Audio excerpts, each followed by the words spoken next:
Hello everyone, स्वागत है आप सबका learning with Gautam YouTube channel में। तो आज की इस वीडियो में हम करने वाले हैं क्लास 12th हिस्ट्री के यानी कि इतिहास के most important VVI objective question answer को, जो कि आपके आने वाले बोर्ड एग्जाम के लिए काफ़ी ज़्यादा इंपॉर्टेंट प्रश्न रहने वाला है। तो आप लोग वीडियो को अच्छे से ध्यानपूर्वक और लास्ट तक जरूर देखिएगा, क्योंकि इसी में से बहुत सारे क्वेश्चन आप लोग को डायरेक्ट बोर्ड एग्जाम में भी देखने को मिल जाएगा। तो चलिए शुरू कर लेते हैं फर्स्ट क्वेश्चन से। और पहला क्वेश्चन है हमारा कि सिंध का बाग किस स्थल को कहा जाता है। सिंध का जो बाग है किस स्थल को यानी कि किस स्थान को कहा जाता है, तो मोहनजोदाड़ो को सिंध का बाग कहा जाता है। ऑप्शन नंबर ए हो जाएगा।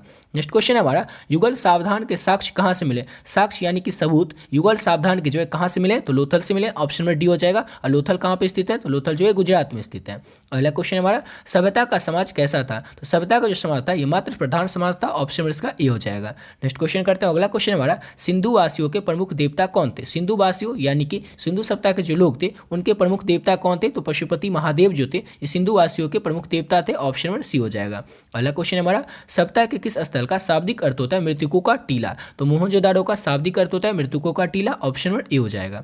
नेक्स्ट क्वेश्चन करते हैं। अगला क्वेश्चन हमारा, कालीबंगा का शाब्दिक अर्थ होता है। तो कालीबंगा का शाब्दिक अर्थ होता है काले रंग की चूड़ियां। ऑप्शन नंबर बी हो जाएगा। और कालीबंगा जो स्थित कहाँ, तो स्थित कहाँ पे है, तो कालीबंगा जो है राजस्थान के हनुमानगढ़ में स्थित है, हनुमानगढ़ जिले में। ठीक है, इसको याद रखिएगा। अगला क्वेश्चन है हमारा, नेक्स्ट क्वेश्चन, जीतल क्या था। तो जीतल जो था एक प्रकार का सिक्का होता था। ऑप्शन नंबर इसका सी हो जाएगा। जीतल जो था एक सिक्का था। अगला क्वेश्चन करते हैं। नेक्स्ट क्वेश्चन हमारा, किस धार्मिक ग्रंथ में पहली बार दर्शन की जानकारी प्राप्त होती है। तो पुराण से हमें पहली बार दर्शन की जानकारी जो है प्राप्त होती है। ऑप्शन नंबर सी हो जाएगा।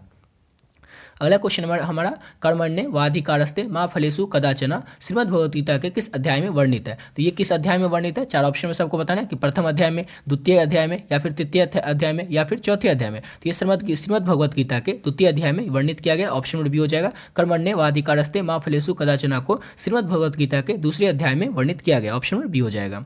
अगला क्वेश्चन हमारा, अर्थशास्त्र में कितने प्रकार के विवाहों की चर्चा की गई है। तो अर्थशास्त्र जो है इसमें 8 प्रकार के विवाहों की चर्चा की गई है। ऑप्शन नंबर सी हो जाएगा।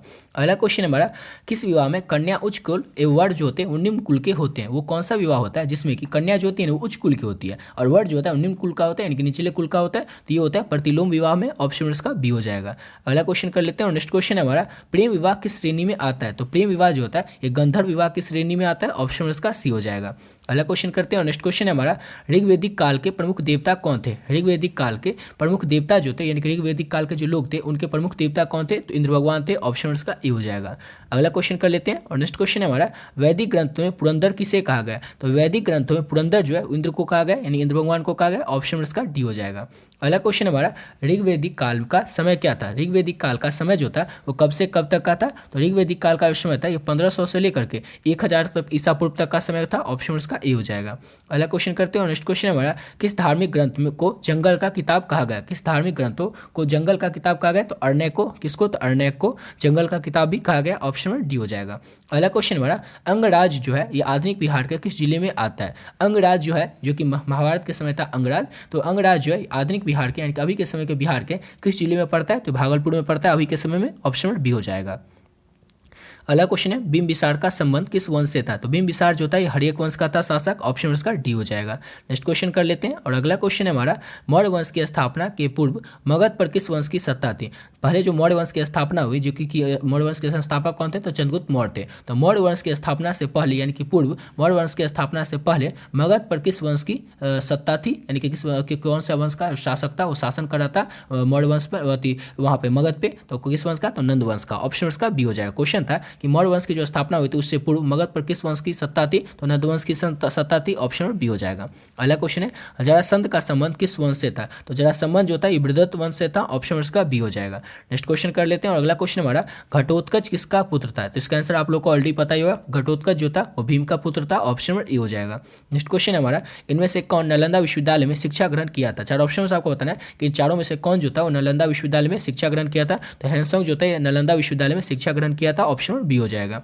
अगला क्वेश्चन है, किस गुप्त शासक को सिक्का पर वीणा बजाते हुए दर्शाया गया। तो समुद्रगुप्त को सिक्का पर वीणा बजाते हुए दर्शाया गया। ऑप्शन इसका सी हो जाएगा। अगला क्वेश्चन है हमारा, इनमें से कौन सी रचना कालिदास की नहीं है। इनमें से कौन सी रचना जो है वो कालिदास की नहीं है। तो देखिए, रघुवंशम ये कालिदास की रचना है। अभिज्ञान शाकुंतलम ये भी कालिदास की रचना है। विक्रम मूवी ये भी कालिदास की रचना है। लेकिन मुद्रा राक्षस जो है, मुद्रा राक्षस ये तो विशाखा दत्त की रचना है। इसका ऑप्शन क्या हो जाएगा, तो ऑप्शन डी हो जाएगा। मुद्रा राक्षस जो है कालिदास की रचना नहीं है।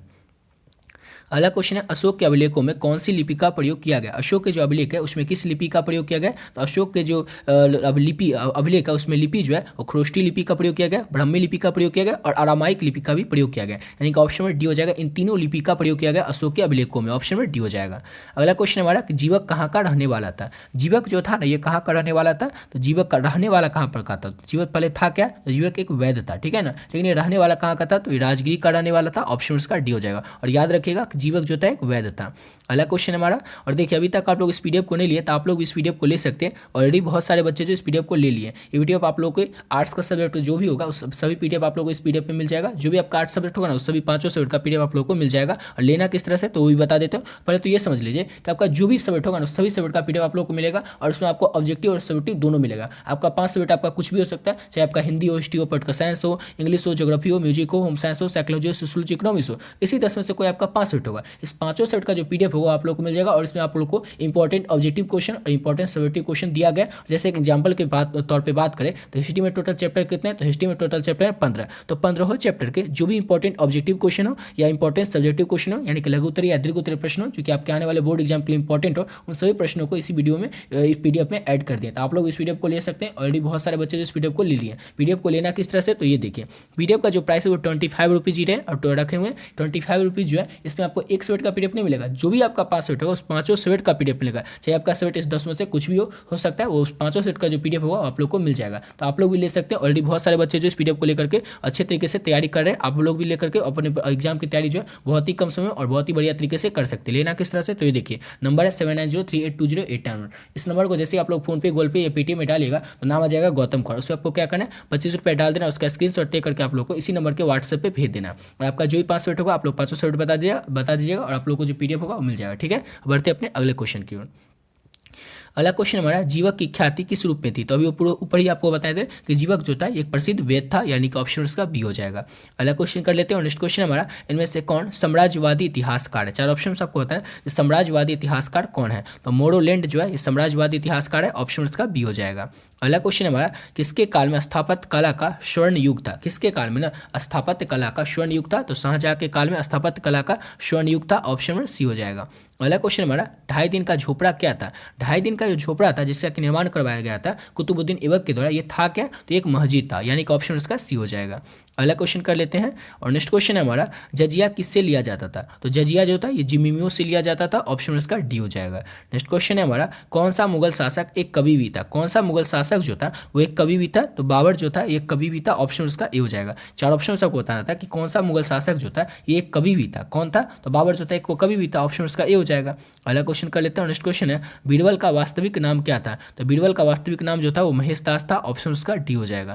नेक्स्ट क्वेश्चन है हमारा, कि पानीपत की पहली लड़ाई कब हुई थी। तो पानीपत की जो पहली लड़ाई है 1526 में हुई थी। और पानीपत की दूसरी लड़ाई कब हुई थी, ये सब भी आपको याद रखना है। जैसे कि पानीपत की दूसरी लड़ाई जो थी 1556 में हुई थी। पानीपत की पहली लड़ाई, दूसरी लड़ाई और तीसरी लड़ाई कब हुई थी, किसके बीच में हुई थी, और तीनों लड़ाई में कौन कौन जीता था, ये आपको याद ही होना चाहिए। क्यों, क्योंकि इससे रिलेटेड हर साल 1 से 2 प्रश्न तो पूछे ही जाते हैं। बस आप लोग इतना याद रख लीजिए कि पानीपत की पहली, दूसरी और तीसरी लड़ाई कब हुई थी, किसके बीच में हुई थी, और इस पानीपत के जो पहला, दूसरा या तीसरा लड़ाई हुआ था उसमें कौन कौन जीता था किस लड़ाई में। इतना अगर आप लोग याद रखते हैं तो आपके 2 से 3 नंबर तो इसी से पक्के हो जाए। क्योंकि फिक्स रहता है हर एक साल 1 से 2 कम से कम, और ज़्यादा 2-3 भी क्वेश्चन इससे पूछ लिया जाता है। अगला क्वेश्चन कर लेते हैं।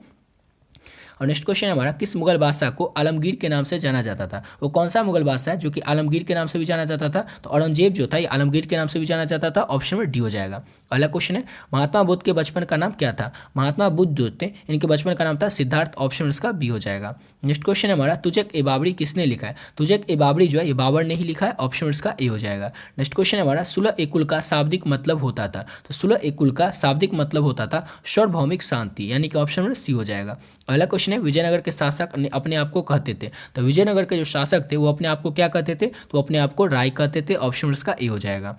अगला क्वेश्चन है हमारा, नेक्स्ट क्वेश्चन, मीराबाई किस वंश की रानी थी। मीराबाई जो थी किस वंश की रानी थी, तो चौहान वंश की रानी थी मीराबाई, ऑप्शन इसका बी हो जाएगा। अगला क्वेश्चन हमारा, पाहन पूजे हरि मिले डैश किसकी काव्य पंक्ति है। ये जो है किसकी काव्य पंक्ति है, तो ये जो है ये कबीर की काव्य पंक्ति है। पाहन पूजे हरि मिले कबीर की जो है पंक्ति है कबीर की काव्य पंक्ति है, ऑप्शन में बी हो जाएगा। अगला क्वेश्चन हमारा, भक्ति आंदोलन का उत्तर भारत में आरंभ किसने किया था, यानी कि शुरुआत किसने किया था भक्ति आंदोलन का उत्तर भारत में। तो रामानंद ने भक्ति आंदोलन का उत्तर भारत में आरंभ यानी कि शुरुआत किया था।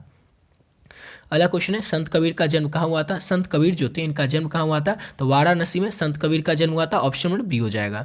अगला क्वेश्चन है हमारा सल्तनत कालीन प्रथम मस्जिद कौन सी थी। सल्तनत कालीन प्रथम मस्जिद, पहली मस्जिद जो थी उसका नाम क्या था, तो कुवत उल इस्लाम था। ऑप्शन नंबर इसका ए हो जाएगा। याद रखिएगा सल्तनत कालीन प्रथम यानी कि पहली मस्जिद जो थी वो था कुवत ul Islam. Option number A हो जाएगा। अगला क्वेश्चन है औरंगजेब का संबंध किस सूफी सिलसिले से था, तो औरंगजेब का जो था इसका संबंध था नक्शबंदी सूफी सिलसिले से। ऑप्शन नंबर डी हो जाएगा। अगला क्वेश्चन है 1916 में हुए भारतीय राष्ट्रीय कांग्रेस के लखनऊ अधिवेशन की अध्यक्षता किसने किया था, तो 1916 में हुए भारतीय राष्ट्रीय कांग्रेस के लखनऊ अधिवेशन की जो अध्यक्षता है अंबिका चरण मजमूदार ने किया था। ऑप्शन इसका बी हो जाएगा।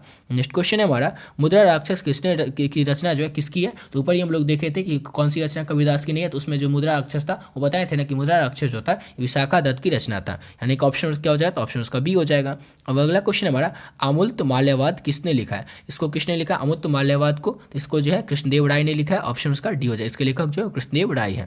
अगला क्वेश्चन है बीजक में किसके उपदेश संग्रहित है, तो बीजक जो है इसमें कबीर के उपदेश संग्रहित है। ऑप्शन इसका ए हो जाएगा। नेक्स्ट क्वेश्चन है और लास्ट क्वेश्चन भी कि वेदों की संख्या कितनी होती है, तो आप लोगों को पता ही होगा कि वेद जो होता है वो 4 होता है, ऋग्वेद, सामवेद, अथर्ववेद और यजुर्वेद, जिसमें कि सबसे पुराना जो होता है वो ऋग्वेद होता है। इस सबको आप लोग अच्छे से याद रखिएगा। 50 क्वेश्चन बताएं, इस 50 क्वेश्चन का आप लोग कर लेते हैं तो इसमें से कई सारे क्वेश्चन आप लोग को बोर्ड एग्जाम में भी देखने को मिल जाएगा। और पीडीएफ के बारे में आप लोग को बता दिए कि आप लोग भी चाहें तो इसमें इंपॉर्टेंट क्वेश्चन जितना भी है जो कि आपके आने वाले बोर्ड एग्जाम के लिए इंपॉर्टेंट है, उस सभी इसमें सभी क्वेश्चन को ऐड कर देता है। आप लोग इस पीडीएफ को ले सकते हैं और बहुत ही कम समय और बहुत ही बढ़िया तरीके से अपने एग्जाम की प्रिपरेशन को कर सकते हैं। जैसे अगर आप लोग हिस्ट्री की बात करें तो हिस्ट्री को आप लोग एक दिन में भी कंप्लीट कर सकते हैं। अगर आप लोग का एग्जाम का टाइम में अभी एक दिन भी बचा हो तो एक दिन में आप लोग बहुत ही बढ़िया तरीके से पीडीएफ को लेकर के आप लोग बहुत ही बढ़िया तरीके से अपने एग्जाम की प्रिपरेशन कर सकते हैं। जैसे एग्जाम्पल के तौर पर बात करें तो 15 चैप्टर है हिस्ट्री में, अब करेंगे इसको कंप्लीट कैसे, देखिए 5 से 6 घंटे में आप लोग इसके 15 चैप्टर के ऑब्जेक्टिव को कर सकते हैं। 15 चैप्टर में जो ऑब्जेक्टिव है उसमें से हर एक चैप्टर का ऑब्जेक्टिव 20-25 इंपॉर्टेंट रहते हैं, तो उन 20-25 ऑब्जेक्टिव क्वेश्चन को इस पीडीएफ में ऐड कर दिए। इस तरह से आप लोग ऑब्जेक्टिव को 5 से 6 घंटे में पूरे 15 चैप्टर को कंप्लीट कर सकते हैं। 15-20 मिनट में एक चैप्टर कंप्लीट हो जाएगा, तो 5-6 घंटे में 15 चैप्टर आपका कंप्लीट हो जाएगा। और 2 से 3 घंटे में आप लोग इसके सब्जेक्टिव जो क्वेश्चन आंसर है उसको कंप्लीट कर सकते हैं, क्योंकि सब्जेक्टिव क्वेश्चन है ज़्यादा नहीं ऐड किए, उतना भी नहीं ऐड किए ताकि आप लोग हर एक क्वेश्चन को पढ़ने लगे। जो इंपॉर्टेंट है सब्जेक्टिव में लघुत्तरी या दीर्घोत्तरी उसे सबको ऐड किए हैं, तो आप लोग इस पीडीएफ को लेकर के एक दिन में एक सब्जेक्ट को बहुत ही कम समय में और बहुत ही बढ़िया तरीके से प्रिपरेशन कर सकते हैं। नंबर बता दिए, नंबर है 7903820891। इस नंबर को जैसे आप लोग फोन पे, गूगल पे, पेटीएम में डालिएगा, नाम आ जाएगा गौतम कुमार, उसमें आपको 25 रुपये डाल देना, उसका स्क्रीनशॉट लेकर के आप लोग को इसी नंबर के व्हाट्सएप पर भेज देना और आपका जो भी 5 सेट होगा आप लोग 500 सेट बता दिए और 500 सेट का पीडीएफ मिल जाएगा। कई बच्चे फिर कॉल करके पूछेंगे सर एक सेट का पीडीएफ मिलेगा 25 में या फिर सभी सेट का, तो फिर से बता देते हैं आप लोग को, जो भी आपका 5 सेट है उस 500 सेट का जो पीडीएफ है वो 25 रुपया ही रखें प्राइस, और प्राइस इतना कम इसीलिए रखें ताकि हर एक बच्चा इस पीडीएफ को ले सकेगा, अफोर्ड कर सकेगा और अपने आने वाले बोर्ड एग्जाम की तैयारी बहुत ही बढ़िया तरीके से और बहुत ही कम समय में कर सकेगा। तो आप लोग भी ले सकते हैं, ऑलरेडी बहुत सारे बच्चे जो इस पीडीएफ को लेकर के अपनी तैयारी को कर रहे हैं। ठीक है, मिलते हैं नेक्स्ट वीडियो में नई वीडियो के साथ।